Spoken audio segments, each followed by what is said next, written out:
Warning. This episode contains graphic description of injury. Viewer and listener discretion is advised. Hello, ladies and gents, boys, girls. Welcome to Tales with TR. I'm your host, Terry Ryan Jr., Terrence William James Ryan Jr., that is.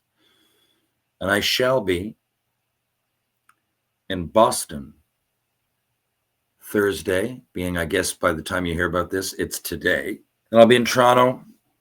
I'll be in Toronto Friday, Saturday, and out Edmonton by out in Sunday, Monday, and Tuesday. Back here in Newfoundland in a fucking week by. Back here in Newfoundland next Wednesday. Couldn't fucking love it anymore by. Few beers with the boys, then we'll go downtown. Anyway, that's it. That's Ted Hitchcock's cousin, Jed Hitchcock. Get out of here, Jed. A few of you wanted to know about worst injuries I've had. I mean, concussion kept me out of my 19-year-old year for most of it. Check that out on YouTube. There, that's the worst. So Terry Ryan gets hit, Byron Brisky and Damon Lankow respond. That's the tagline. I think I've talked about that before, and I've definitely talked about it in my second book, Fights, Film, and Folklore, and that's one of the fights. Fights is the physical part of hockey in the book, and not that there was a fight involved, but Byron Brisky got in there, and I ended up fighting the antagonist, Kevin Pop, the next game. It's all on that clip. But anyway, and then, of course, the high ankle sprain that officially ended my career. I mean, those are the two worst ones. But if you just talk about like an injury that you get over, but is absolutely, what's the right word? Visceral, maybe? But like just while you're in it, you're just waiting for it to be over. You don't want to think about it. It's just, and I'll tell you this, and half of you out there know what I mean. And that's getting hit in the nuts. Half of you know what I mean, because roughly half of the people, I think there are more women than men, but just slightly. In North America, at least. China, it's probably going to be different. Look into that. Look into why. If you don't know why, in China, it's probably different statistics than everywhere else when it comes to males and females and the ratio of them in the population. Check it out. Now you know. But yeah, I was in the summer playing, this might have been 10 years ago, right? Wheeling around, playing senior hockey, staying in shape for going to ball hockey and everything. So I would skate. There was a great Andrew McKim, played a little bit in the NHL from New Brunswick and moved over here. Son Matty plays for the Caps in St. John's Caps, went to the Allen Cup semifinal there in Ontario, outside of Hamilton or just a few months ago. So Matty, I guess, would have been probably 14, 15. And there was guys, all the pros. That would have been young, but there was guys there all pro. I mean, I was one of the oldest, but I was in my 30s. There was still guys playing. A lot of 20s, whatever. And there was, it was just, I think they called it Extreme Hockey League. It was 2 or 3 years. And I mean, we skate anyway, but now, like, we all skate, but this was like a summer league, for lack of a better way to put it. And it was awesome, man. I think there was 6 or 7 teams. And I went out there and I'd forgotten my jock. Okay, now, I don't ever remember playing any sport, soccer, baseball. I don't know how people do it. You get that ball up. I just never, ever, ever, ever, ever, ever had I, under any playing surface, being one of those 3, I'm trying to think. I mean, I might have gone out and played fucking soccer, baseball at lunch in school or what's another. I can't even think of an outdoor sport that I wouldn't wear a jock. I can't think of one. I can't think of any other sport that I've ever played. Basketball, I wore one. I'm not kidding you. It's flopping around, and there's so much that can hit you, and it hurts. So why not just put something over it, right? But on this particular fucking day, I'd forgotten it for some reason or another. I don't know what it is. Probably in my ball hockey bag. That often happens, right? I'll forget, and then but usually I'll borrow. Yes, I know you're saying jock, but it's exactly jock. I know it might sound gross to borrow a jock, but it's going on over something, and it's grosser if you don't wear the jock and the injuries that ensue, which leads me to this story. How much of a fucking story it is. But that's it. So I went out on the ice, and a great pro that we had that's back here now, retired, Chris Owens. I don't know where Chris was playing. Maybe his first year pro or something. Yeah. Oh, he's probably mid-30s. So and a guy that never normally does this. He's a really, really talented player. I want to look up his stats. He played overseas. I think he's one of the most underrated Newfoundland players of all time, Chris Owens. And I really mean that. He's Jesus. Oh, here it is. Okay. His last year was 1920. Okay. 36. Thought so. Okay. So he went through fucking ripped up junior. Miramichi played junior age. I mean, it must have been a decision because he easily could have played major junior. 9-10, 49 games, 92 points. D-man. Went to Acadia. 5 years, man. Fucking ripped it. Point a game every year. Thereabouts. Went to Missouri and the coast, fucking then went overseas, right? And started to do real well. For example, in the DEL2, which is a great league, point a game. Anyway, like a really, really, really fascinating, because it's not like he's overly fast or strong. He relies on hockey IQ. So those guys, you make an educated guess that they're not going to do what he just ended up doing. So, or what he was about to do. Because I'm chasing him down. It's not like it was shorthanded or anything. For the penalties, they'd allow a penalty. They'd just give you a penalty shot. So, I mean, I don't know. I'm going down. I'm just veering him off, like angling him. He's the D with the puck, but he's skating back for it. So the puck is retreating. It's bounced out, say, over his stick kind of thing when they're in the censor zone. Something brought it out to center. So he's going back to get it. He gets it, right? So I'm looking at his back. He's almost looking at his own goalie. So he's about to turn around, and knowing he's either going to just hold on to it for a bit and suck me in, or he's going to like thread the needle right away, or like he's seen something before he turned and he's going to flick it off the boards or whatever.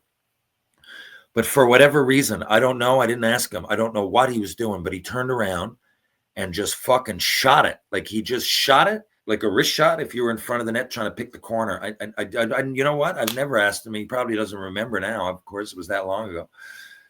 I'm going, it was even too high, though, for him to hit the far blue. I don't know what he was doing, unless he was putting it on net for a rebound or I don't know.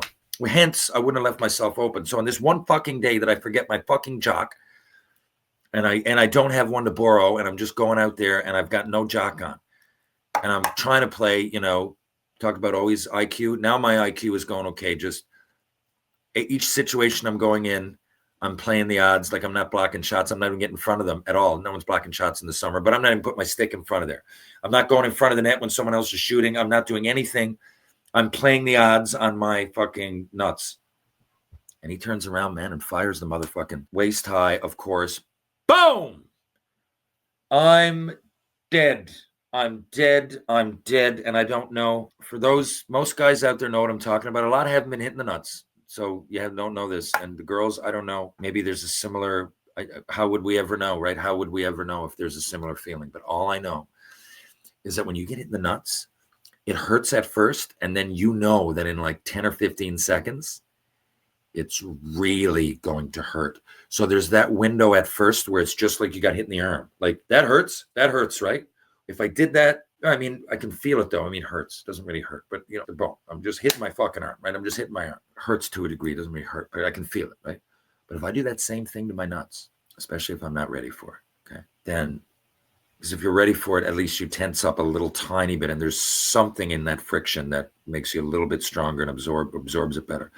Still not good, but if I do that to my nuts, then I know that, yeah, if say 15 to 20 seconds, and it's going to feel like I can't explain the pain. Like we ever had like a real, like the worst kind of internal hernia mixed with IBS mixed with it's horrible. It's horrible. It's horrible when you're in it. It's horrible. But usually, like I said, if it's used to happen in ball hockey growing up, right? You'd go around, think you're invincible, and play ball hockey with like a jelly ball or something, and you might get hit or something in the nuts. At least I remember that. But it'd go away. It'd go away. It'd be excruciating, yes. But after 2 minutes, a minute starting to go, 2 minutes, 3 minutes gone. But this motherfucking thing, like, and I felt it was like there was something happening in my body. Like it was in above my nuts now, in where a hernia would be. It was just like zzz. It's like I had a cell phone going off, vibrating in my intestines. I don't know what the fuck was happening. So I went down and I'm like, I please, there can't be blood, right? There can't be blood. But when I go down to feel it, like my nuts are immediately immediately filling up. Like if any of you ever have bursitis on your elbow or something, that's happening to my nuts. I don't know what they were filling up with. I'm guessing the worst here, whatever. Clearly it wasn't, load or anything. I'm just saying, like, I'm sure, but I'm sure it wasn't just blood, swelling. I don't know what it is. I don't want to think about what was happening in my fucking groin that day. But all I know is that it was big. And by the time I left the rink, it was big like a fucking watermelon would be an exaggeration, but like a grapefruit wouldn't. Like I couldn't move, man. I came down over the stairs. I was like this. I couldn't move. I was a Red Bull rep. No, that was way after I was a Red Bull rep. What was I doing? I think I was working on a film set. One of those crew years, and fucking gone. So I went into the hospital. I don't know what to do here. And they even I remember the poor girl that had to like see me at the triage on the way in. I went into emergency. And then the doc came out and they didn't know what to do, man. And I went in, I ended up having to spend a couple of days in hospital, draining my fucking nutsack and my stomach. And it was black and blue right up into my like gut and everything. And I didn't even get hit. Like, I don't have abs, but where the abs would be, like it started to bruise like right up there. And that's not where I got hit. I couldn't even feel pain there. It was just the lower parts, yes, but there was bruise so far up me, and it in areas that it wasn't even pain. It just like it spread out, and it took. Oh God, I honestly don't know to feel better. I apologize now that I've said all of this to anybody who I should have maybe warned you at the beginning. Here, I'll tell the producers to do that because it is just an absolutely terrible story. It's worse than any horror movie for me. It was just I didn't know what was going to happen. And then, I mean, anytime, it's just the biology. And anytime that you go a while without having an orgasm, so to speak, even by on your own, I'm just saying, if you don't come for days on end, you start to get an erection. Just thinking about the simplest of things. Any fucking... I was going to say lingerie commercial. At that point, a fucking tomato soup commercial could get you anything, right? You just go that long without. And it was a nightmare because I couldn't do anything that came on the TV or whatever. And I'm reminded of women or anything sexual, then I would start to get a hard on. And that was that was worse than all of it because it would get everything in there going, I guess, however it works. And it was fucking torture. And I bet you it was 2 months before I was normal. I bet you. I don't really remember. And even now, there's a bit of scar tissue there. Isn't that great? I'm sorry. I do apologize. Anyway, thanks for asking the question. A bunch of people asked me that question. So thanks for listening. And that remains, at least there's where visceral comes in. That's the most visceral memory I have when it comes to getting injured, is that I hated every minute of it. I can't believe I had to live it. There's worse, but I can't believe, because I remember going, okay, you look at the clock in a waiting room and go, I might be up in like 5 minutes, maybe an hour. I was going, okay, by October, this should be all right. Right? In fucking June or July. Like it was fucking nuts. Anyway, thank you for asking. Sorry for the graphic story, but that's it. That's the answer to the question. If you're downtown St. John's, Newfoundland, and Labrador, folks, you want to have a bite to eat, why not try out Blue on Water, Loose Tie, and of course, Wedgwood Cafe, who's also do catering, and they're on Elizabeth Avenue. If you're going to go for a beer, why not try George Street, and why not try Trinity Pub, TJ's Pub, Rob Roy Confusion, the Martini Bar, Green Sleeves, and of course, the Bull and Barrel. It's Mr. Lube. That's what you're looking for. There's 2 locations in St. John's, Newfoundland, and Labrador. One's on Kemont Road, one's on Torbay Road. Live, laugh, love. Crown Cabinets, just because. True Hockey. Take what's yours. And of course, Creative Closets and Doors. I always forget the name of it. Creative Closets and Doors. Smart storage. Beautiful spaces. And by the way, Ryan Power. On Rope Walk Lane, power conditioning. Check it out. It's strength and balance for the body and for the mind. Catch you guys soon. Thanks for listening. We'll have a guest again next week.